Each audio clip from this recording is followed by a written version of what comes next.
시간 하나님 말씀 봉독하는 시간 갖도록 하겠습니다. 지난주와 동일한 말씀인데요. 구약성경 이사야서 53장 1절에서 6절까지의 말씀입니다. 우리 자리에서 일어나셔서 하나님 말씀 함께 봉독을 하면 좋겠습니다. 이사야서 53장 1절에서 6절까지의 말씀입니다. 1절입니다. 우리가 전한 것을 누가 믿었느냐? 여호와의 팔이 누구에게 나타났느냐? 그는 주 앞에서 자라나기를 연한 순 같고 마른 땅에서 나온 뿌리 같아서 고운 모양도 없고 풍채도 없은즉 우리가 보기에 흠모할 만한 아름다운 것이 없도다. 그는 멸시를 받아 사람들에게 버림받았으며 간고를 많이 겪었으며 질고를 아는 자라. 마치 사람들이 그에게서 얼굴을 가리는 것 같이 멸시를 당하였고 우리도 그를 귀히 여기지 아니하였도다. 그는 실로 우리의 질고를 지고 우리의 슬픔을 당하였거늘 우리는 생각하기를 그는 징벌을 받아 하나님께 맞으며 고난을 당한다 하였노라. 그가 찔림은 우리의 허물 때문이요 그가 상함은 우리의 죄악 때문이라. 그가 징계를 받음으로 우리는 평화를 누리고 그가 채찍에 맞음으로 우리는 나음을 받았도다. 우리는 다 양 같아서 그릇 행하여 각기 제 길로 갔거늘 여호와께서는 우리 모두의 죄악을 그에게 담당시키셨도다. 아멘. 감사하신 아버지 하나님, 오늘도 우리가 하나님 앞에 나와 예배를 드립니다. 우리의 시간을 드리고 우리의 몸을 드리며 우리의 마음을 드리고 또한 귀한 예물을 구별하여 드립니다. 드려진 봉헌 가운데 우리 하나님께서 안수하시고 축복하사 풍성케 하시고 쓰이는 곳마다 생명의 탄성이 있게 하시고 아버지 하나님이여 이 드려진 예물을 통해서 하나님의 나라가 확장되는 일 가운데 쓰여져 나갈 수 있도록 하나님께서 함께 하시고 드려진 손길과 아버지는 그렇지 못한 모든 손길 가운데 하나님께서 이 한 주간도 은혜를 베풀어 주시어서 우리 길벗교에 속한 모든 하나님의 백성들의 삶 속에 그 하나님의 선하심과 그 부요하심이 아버지 하나님이여 풍성하게 임하여 줄 수 있도록 하늘의 복을 넘치도록 부어 주시옵소서. 오늘도 말씀 앞에 섭니다. 사순절 기간 동안 우리가 예수 그리스도를 묵상합니다. 우리의 삶과 우리의 신앙을 점검하며 우리가 보다 더 온전한 그리스도인으로 하나님 앞과 사람들 앞에 세워져 갈 수 있도록 또한 하나님 보시기에 좋은 교회로 세워져 갈 수 있도록 우리 하나님 말씀 가운데 함께하여 주시옵소서. 모든 말씀 을군하신 예수님의 이름으로 감사하며 기도드렸습니다. 아멘. 예, 앉으시겠습니다.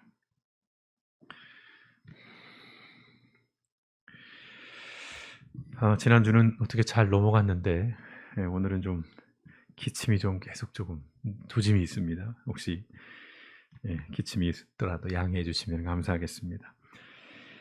지난주일 말씀과 이어지는 말씀인데요. 우리가 지난주일에 사순절은 예수님을 묵상하는 절기다라는 그런 말씀을 드렸습니다. 물론 이 절기가 지나면 예수님을 묵상하지 않아도 되느냐 그런 것은 아닌데요. 좀 더 집중하는 시간인데 그래서 이 사순절의 핵심이 뭐냐라고 했을 때 한 단어, 헤아림이라고 하는 그런 단어로 말씀을 드렸습니다. 아버지 하나님 아버지의 마음을 우리가 헤아리고 또 예수님의 삶을 우리가 헤아리는 것이 이 사순절 기간을 통해서 우리가 해야 할 일이라는 말씀. 아울러 한 가지 더 하나님 아버지 그 마음으로 또 예수님의 그 시선으로 나를 보는 것 또한 다른 사람들을 보는 것이고 나아가 세상을 헤아려 보는 시간이 바로 이 사순절이라는 말씀을 드렸습니다.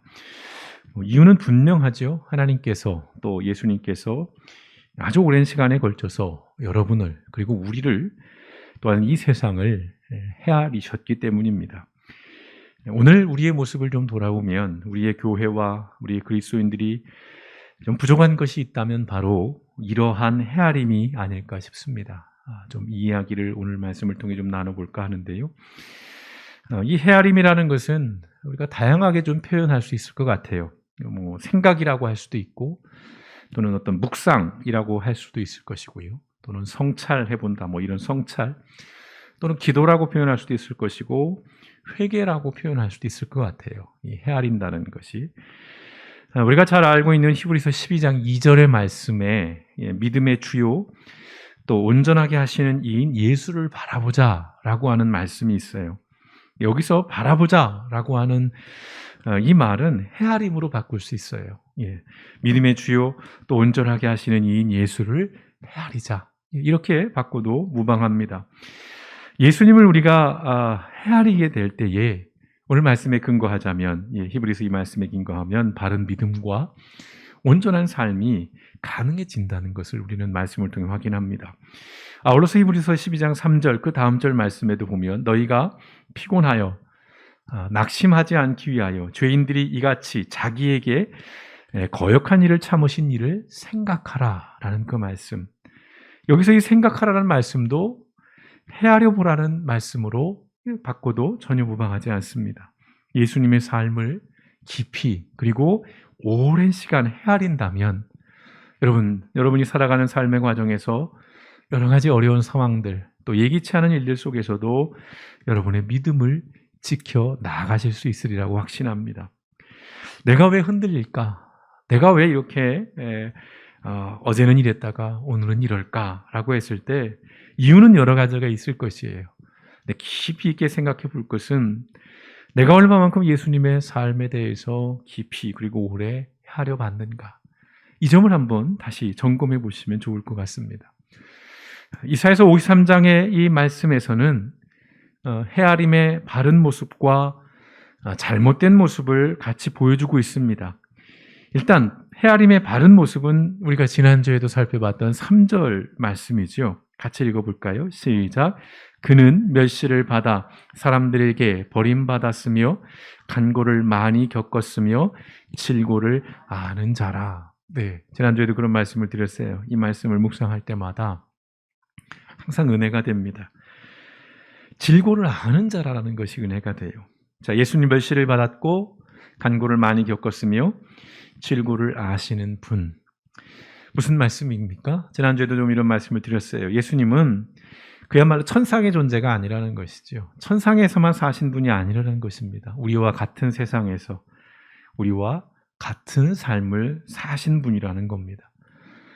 예수님은 사람들이 현실을 살아가면서 겪게 되는 여러 가지 아픔들, 그리고 상처, 고난, 어떤 시련, 위기와 고통을 누구보다도 잘 알고 계신 분입니다. 이 땅에 사람으로 오셔서 태어나는 자체가 마국간, 말구유, 이 중에 뭐 말구에서 태어나신 분은 없으시죠? 다 병원이나 아니면 그래도 따뜻한 방 안에서 태어나셨을 텐데 예수님은 그 흔한 일반적인 탄생과는 다른 그 출발부터가 참 고단한 그런 인생이었고 이후에 이제 목수로서의 삶과 이후로서 공생애의 모든 과정 속에서 보면 우리와 같은 그런 삶의 여정을 살아셨다는 것을 우리는 알 수 있습니다. 이른바 곱고 귀하게만 자라서 세상 물정 모르고 인생의 무게로 흔들려 보지 못한 분이 아니라는 것이에요. 예컨대 아니 왜 밥을 못 먹어? 쌀이 없으면 라면 끓여 먹으면 되고 빵 먹으면 되지. 뭐 이런 되도 않는 그런 소리를 하는 분이 아니라는 것이지요. 천상의 존재로 사람이 경험하는 고통, 두려움, 아픔을 전혀 알지 못하시는 분이 아니라는 것입니다. 그래서 예수님은 우리를 위로하실 수 있고 우리의 구원자가 되실 수 있다는 겁니다. 아파본 사람은 압니다. 제가 아파서 자꾸 이런 얘기를 하게 되는데요. 보이지 않는 그 고통이 얼마나 힘들고 아픈 것인지를 아는 거예요. 제가 뭐 경희대병원 자주 다녔습니다만 가서 이렇게 앉아있으면 어느 때는 침대째 이렇게 누워서 엑스레이를 찍으러 오는 분들이 있어요. 그러면 저는 그렇죠. 아유, 저 양반은 얼마나 아프길래 이렇게 누워서 침대째 와서 엑스레이를 찍고 가나. 제가 그렇게 침대째 엑스레이를 찍어보니 알겠더라고요. 아, 이런 사람들이 와서 이렇게 검사를 받는구나.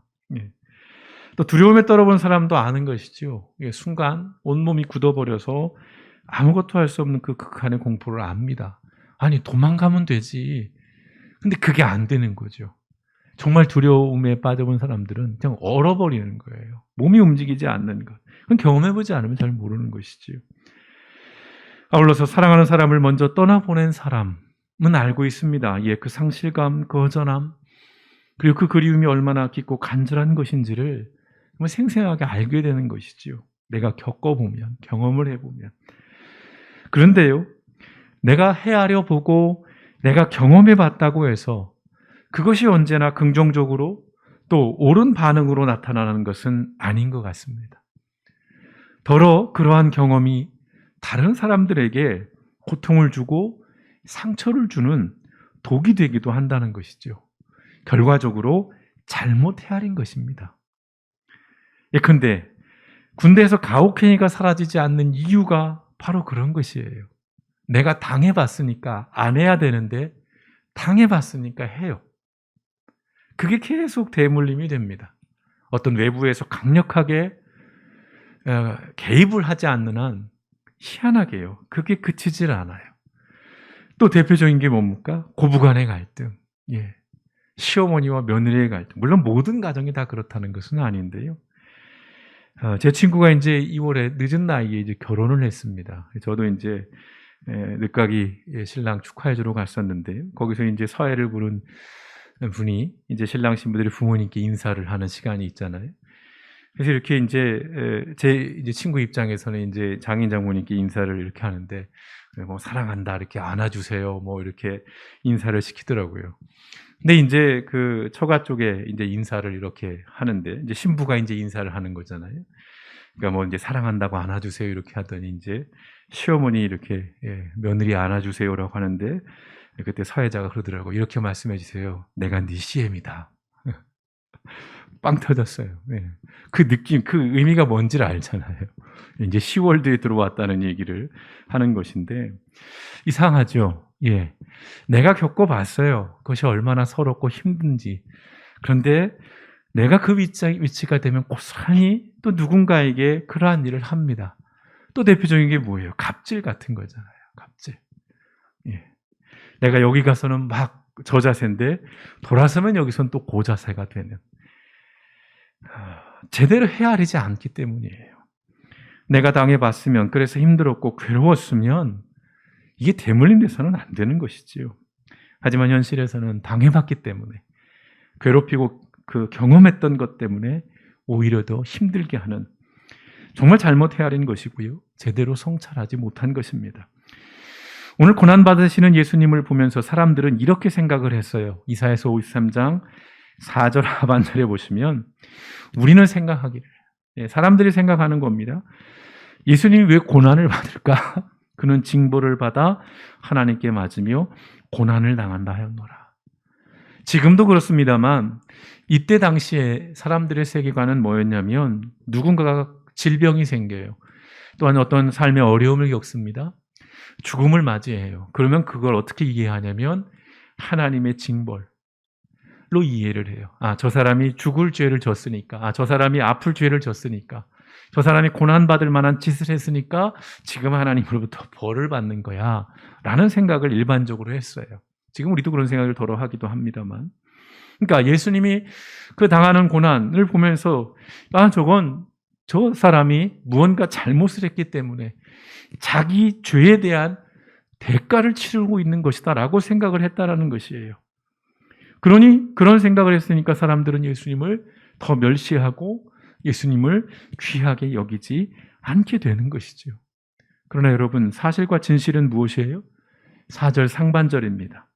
그는 실로 우리의 질고를 지고, 아이 저 나쁜 놈, 그래 네 잘못 때문에 저런 벌 받는 거 싸다라고 하는 그 손가락질하는 그 사람의 질고를 지고 그 사람의 슬픔을 대신 당한다는 거예요. 5절 말씀 보십시오. 그가 찔림은 우리의 허물 때문이에요. 자신의 허물이 아니에요. 우리 사람들의 허물 때문입니다. 그가 상함은 우리의 죄악 때문이라. 예수님의 죄로 일하는 것이 아니라 우리의 죄악 때문이에요.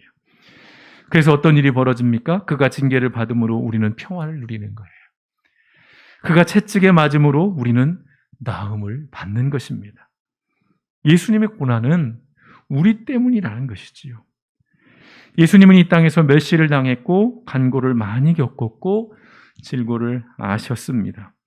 그래서 그것으로 사람들에게 복수하는 또는 사람들을 원망하는, 사람들에게 상처 아픔을 주고 이놈들 한번 당해봐라, 내가 당한 만큼 너희도 한번 겪어봐라, 이게 아니었다는 것이지요. 괴로움과 고통을 주지 않으셨다는 것입니다. 오히려 그 경험과 그 헤아림을 통해서 사람들에게 평화를 주고 회복과 치유를 선물해 주셨다는 것입니다. 십자가에 달리신 예수님께서는 자신을 조롱하고 저주하고 침을 뱉고 채찍질을 하고 능욕하는 사람들 향해서 이렇게 말씀하셨습니다. 그 십자가상의 7말씀 중에 하나지요. 누가복음 23장 34절 말씀 같이 읽어볼까요? 시작. 아버지, 저들을 사하여 주옵소서. 자기들이 하는 것을 알지 못함이니이다.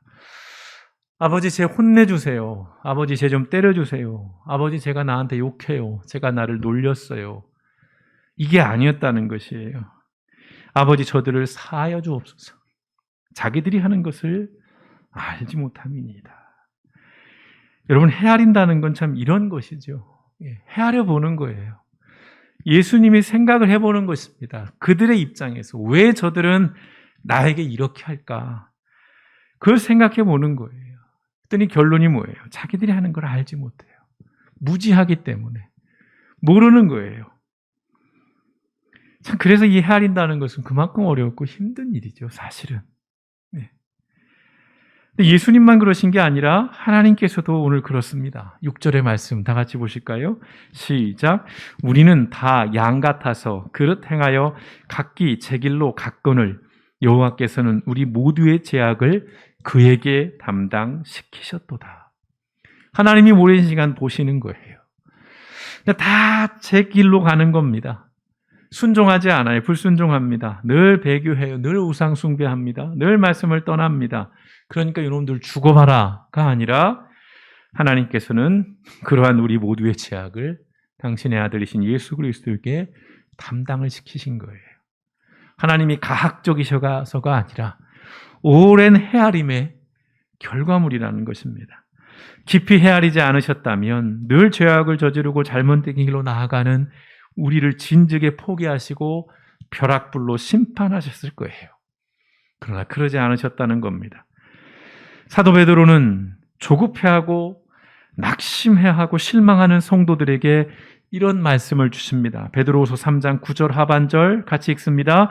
오직 주께서는 너희를 대하여 오래 참으사 아무도 멸망하지 아니하고 다 회개에 이르기를 원하시느니라. 사람들이 조급해졌습니다. 예수님이 승천하시면서 곧 오시겠다고 했는데 안 오시는 거예요. 시간이 점점 지나면서 조급하심이 생기는 것입니다. 내 믿음이 이게 합당한 건가? 내가 믿어도 되는 것인가? 내 신앙은 유효한가? 이런 조급함들이 들었을 때에 베드로가 그런 얘기를 하는 거예요.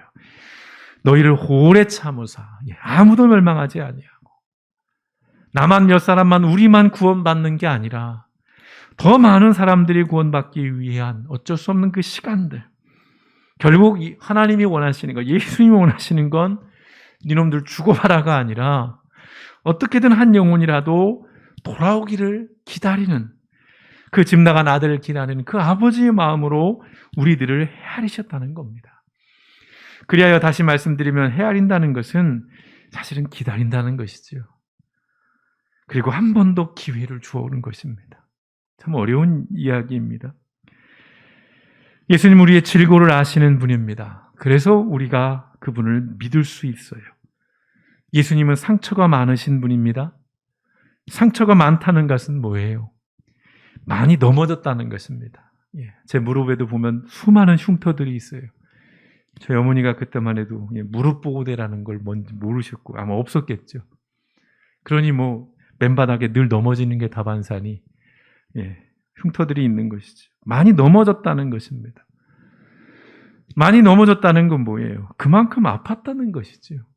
상처가 있다고 험담하는 것은 옳지 않아요. 야, 너는 보기 흉하다. 넌 어쩌고저쩌고, 어떻게 그렇게 살았니? 이런 식의 건 옳지 않다는 거예요. 여러분, 상처가 없는 사람이 고상한 사람이 아닙니다.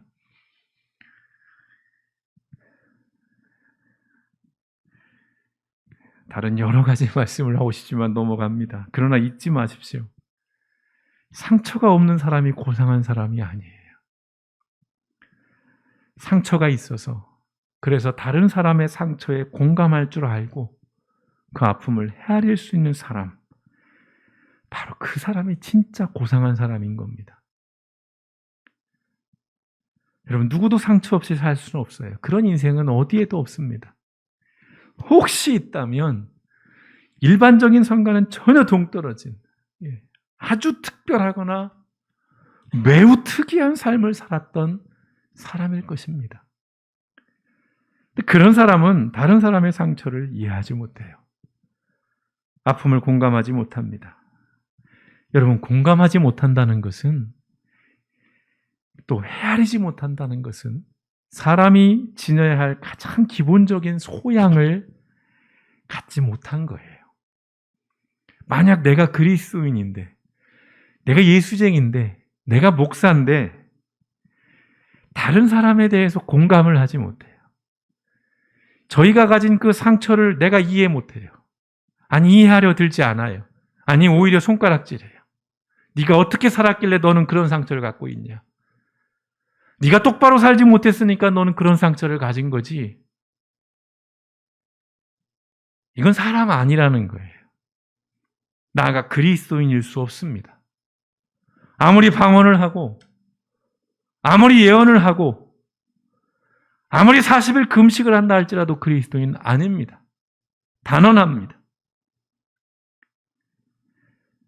일반 사람들도 마땅한 거니와 그리스도인이라면 우린 다른 사람들의 상황을 헤아리고 그 상태에 공감할 수 있어야 한다는 것입니다. 왜요? 늘 말씀드리잖아요. 계속 말씀드리잖아요. 예수님께서 이 땅에 오셔서 보여주신 삶의 핵심이 헤아림에 있기 때문에 늘 사람들을 헤아리십니다. 흔히 하는 얘기, 가늠하다 잡혀온 여인들, 사람들은 어떻게 했습니까? 법대로는 맞아요. 그러니 양손에 돌을 움켜쥐고 돌로 쳐 죽이려고 하는 것이죠. 그때 예수님 뭘 하셨습니까? 땅에 쭈그리고 앉아서 무언가를 쓰셨다는 그 말씀. 헤아려 보시는 거예요.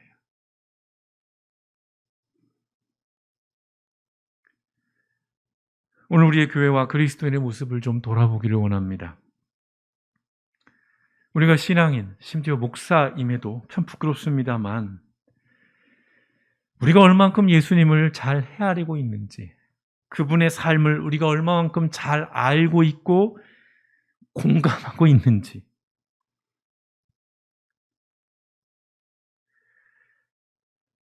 우리가 잘 헤아리지 못한 결과로 우리는 세상과 사람들도 제대로 헤아리지 못하고 있습니다. 참 안타깝고 부끄러운 현실이지요.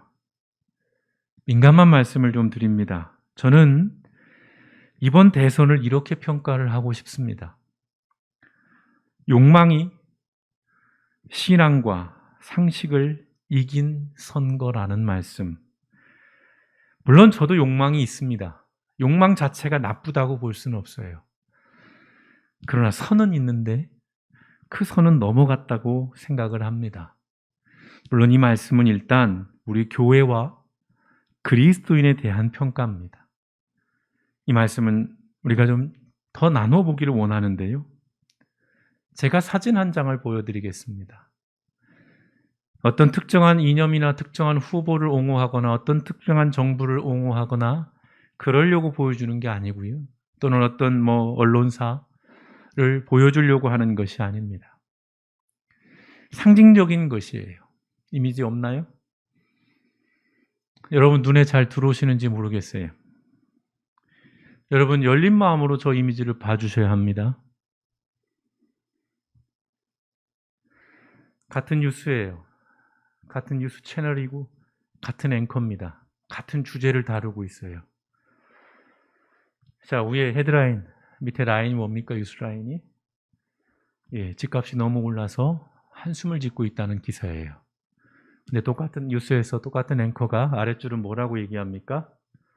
들썩인데요. 호가가 올랐답니다. 어떤 뉘앙스죠? 뭔가 호재예요. 집값이 올라서 좋다는 거예요. 위의 뉴스는 집값이 올라서 국민들이 한숨을 쉬고 있다는 거예요. 비관적이에요. 비판적입니다. 제가 특정 뉴스 채널을 비판하려고 하는 것이 아니에요. 아주 상징적으로 보여주는 것입니다. 제가 욕망이라고 표현했지만 실은 탐욕이라고 말씀을 드리고 싶어요.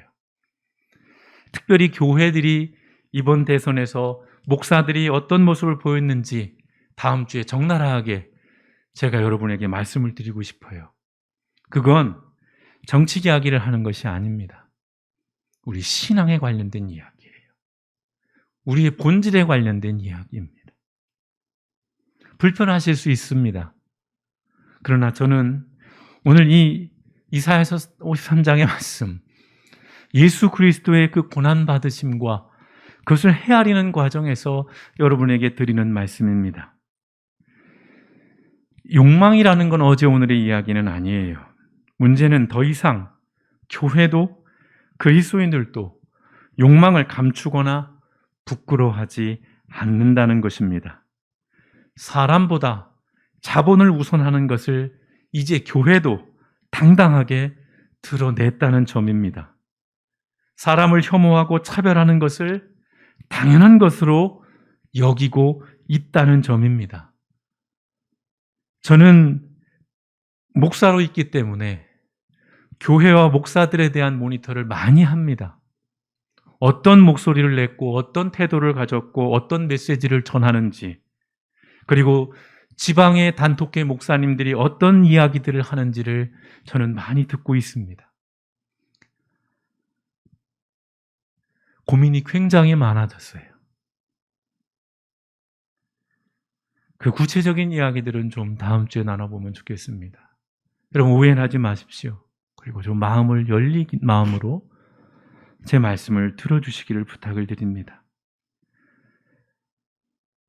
그리스도인임에도 불구하고 공공의 선보다는 개인의 이익을 철저하게 우선하고 있습니다. 그래서 제가 당황스러웠어요. 그리스도인이 뭘까? 교회는 뭘까?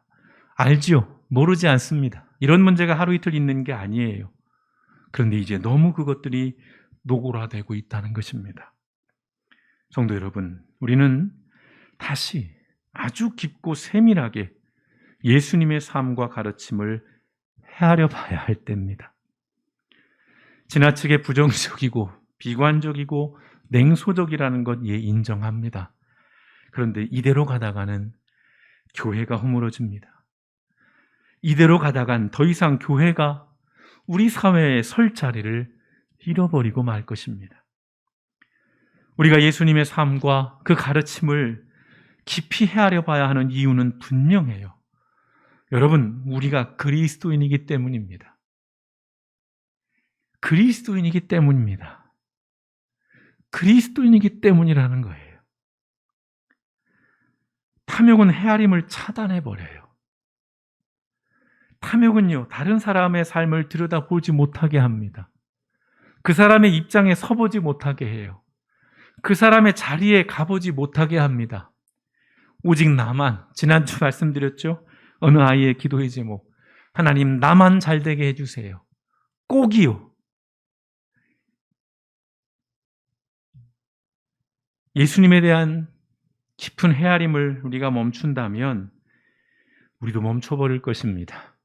교회도 멈춰버릴 것이고 우리의 신앙은 아주 이상한 것들로 변질되어 버릴 거예요. 여러분, 기독교 신앙 누누이 말씀드립니다. 우리가 신으로 살기 위한 게 아니에요. 우리가 예수 믿는 이유는 사람으로 살기 위한 것입니다. 예수님은 질고를 아시는 삶을 사셨어요. 예수님도 그렇게 사셨을진다면 우리 또한 사람으로 사는 것은 마땅한 것입니다. 다른 사람에 대한 헤아림이 필요한 시기입니다. 왜요? 어렵기 때문에, 힘든 시절이기 때문에 오히려 더 다른 사람에 대한 헤아림이 필요해요. 그래야 내가 살 수 있는 그런 시대인 것입니다. 오늘 우리의 가진 이 신앙과 이 믿음이 여러분 무엇을 추구하고 있고 어디를 바라보고 계시는지요? 우리가 예수님의 삶을 깊이 헤아린다면 답은 하나입니다. 예수님께서 그렇게 사셨던 것처럼 우리도 사람으로 살아야 한다는 것입니다. 그래야 그리스도인입니다. 사람으로 산다는 것이 굉장히 넓은 이야기입니다만 제가 무엇을 말씀드리는지는 충분히 여러분들이 헤아리실 수 있을 것 같습니다. 그리스도인이라는 것은 결국은 하나님께서 지으신 그 본래의 사람으로 이 땅에서 살아가는 것을 의미합니다. 천상의 존재가 아니에요. 이 세상에서 벗어나서 비껴난 인생을 사는 것이 그리스도인이 아니라 오히려 이 세상 한복판에서 그 많은 상처와 그 많은 아픔과 외로움과 그 많은 슬픔들이 있는 이 고해의 바다와 같은 그 인생 한복판에서 그럼에도 불구하고 그리스도인으로 살아가야만이 우리가 가진 이 믿음이, 이 신앙이 그 본질을 유지하는 것이며 우리를 통해 또 다른 누군가가 삶의 위로와 위안을 받을 수 있게 되는 것입니다. 이 한 주간 우리의 삶을 돌아봅니다. 그 가운데 그 중심에 예수님에 대한 헤아림이 있어서 그분이 그 잘못으로 징벌을 받은 것이 아니라 나의 죄악으로 나의 허물로 받은 그 고난임을 우리가 기억하면서 우리도 이제는 누군가의 삶에 대해 깊이 헤아리며 우리가 사람으로 우리에게 주어진 우리의 삶을 살아내시는 저와 여러분 우리 길본 모든 성도님 되시기를 주님의 이름으로 축원드립니다. 함께 기도하시겠습니다.